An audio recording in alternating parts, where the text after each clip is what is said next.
What's good, Commanders fans, and happy Friday. I just wanted to quickly talk about the coaching search update.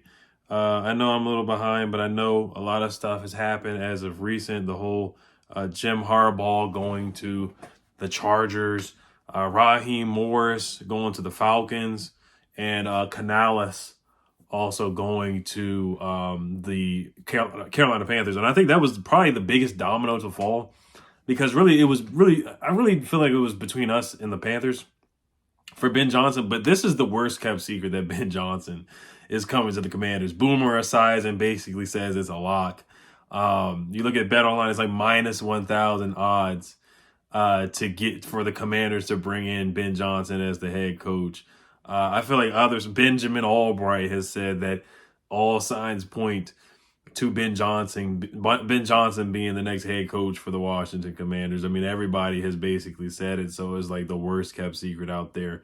Even if it's probably not trying to be, they're probably not trying to keep it a secret, and they're waiting to do the in-person interview with Aaron Glenn and Ben Johnson. That's going to be done next week after the game this weekend. So I do want to give my predictions for the game, of course. That's a big part of the video too. This is a big weekend, man. I live in Baltimore and everybody's dressed in purple. Like, everybody's dressed in purple. Like, they got the purple camouflage. I know you guys don't give a crap, but as you shouldn't.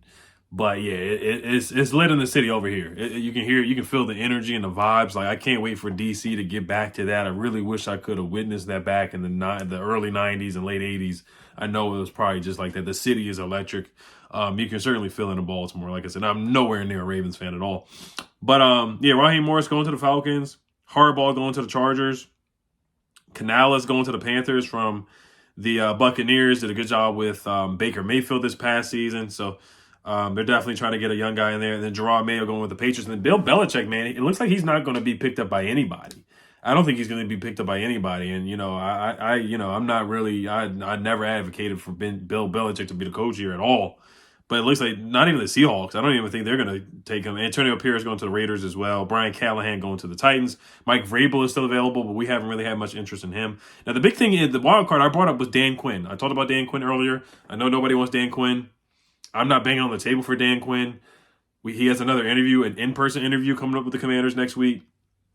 He did the regular season, of course, they had a good defense, the Cowboys. And then in the playoffs, they got exposed. Now, they couldn't stop the run. They got exposed by the Bills later in the year. Then they got exposed again by Aaron Jones and the Packers. So that's kind of the thing with Dan Quinn. And then we saw him as a head coach with the Falcons. They lost 28-3 in the Super Bowl. A lot of big-time leads that they lost, clock management, timeouts, et cetera, stuff like that. And he's a retread. And just his tenure with the Falcons, it did not end well. He had a good run with the Falcons, but clearly it did not end well, and that's why he got fired. So Dan Quinn he's probably like 4th or 5th on my list of guys. Slowick is still available. Mike McDonald is still available. He just hasn't got as much buzz as Ben Johnson. Ben Johnson, of course, is my first preference because he's an offensive mind. I just want to get a guy that can come in and develop a quarterback and just, come in with a new innovative mind. And not saying that Mike McDonald can't do the same thing and galvanize a team like D'Amico Ryans has done with the Texans. Bobby Slowick is a good candidate. So those are my top 3 candidates. For sure. But like I said, Ben Johnson basically is a lock. And then with those teams out of it, like the Falcons being out of it, the Buccaneers being out of it, the Seahawks are the only team really left. I think Dan Quinn's going to go to the Seahawks. I think his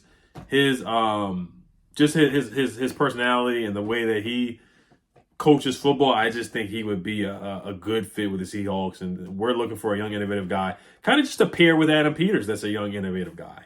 I think we're trying to get guys that are kind of like in the same mindset, just that same age range. And I think that's what Josh Harris is trying to get done. Just bring a new, fresh, innovative way of thinking with Eugene Shin as well. Just a lot of young, innovative thinkers and just forward-thinking, analytic kind of people. So, and I'm excited if we do get Ben Johnson, of course. Like I said, Slowick, McDonald, I'm happy with all those guys for sure. So I would be very, very happy with that. There was one quote that I heard from Ben Johnson, just the players talking about him. DJ Chark, this is the article what it said about Ben Johnson. On top of it all, Johnson listens to his players. When DJ Chark told him the opposing quarterback was sitting on short routes, Johnson called some successful deep shots for the receiver. That was DJ Chark. And then when DeAndre Swift told Johnson he was feeling it and wanted the ball, Johnson fed it to the back and got a critical fourth quarter touchdown against the Chicago Bears.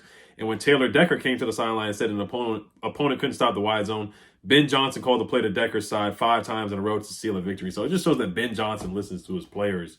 And they have that good connection, that good chemistry. That was a couple years ago when they had DeAndre Swift. That was really last year.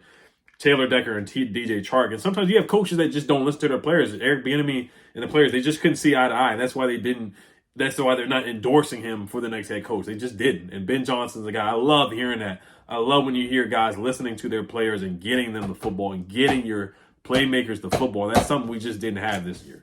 That I was very disappointed with Eric Bieniemy. So, long story short, he is the number 1 target for the Commanders. We already knew that. And that's just the update on the coaching search and the guys that are available. Like I said, congrats to Raheem Morris getting the job with the Falcons. He was a former Skin assistant coach. You know, he's with the long list. Sean McVay, he was on that staff. Mike McDaniel, Kevin O'Connell, Kyle Shanahan. He was on that staff. That was a heck of a staff, man. And all those guys are head coaches right now. So that's the coaching search update right now. Let's get into the picks this weekend, man. Ravens and Niners. I'm going to go with I'm going to say this real quick. I'm going to say the Ravens are going to win and the Niners are going to win. Those are my 2 picks. And then shout out to Prize Picks. Use my promo code REAL@all. You get 100% deposit match up to $100 for first-time users. Here are my picks for the weekend. Last week, I missed on both picks. So I'm going to go with Travis Kelce over 62.5 receiving yards. I'm going to go with the more on him.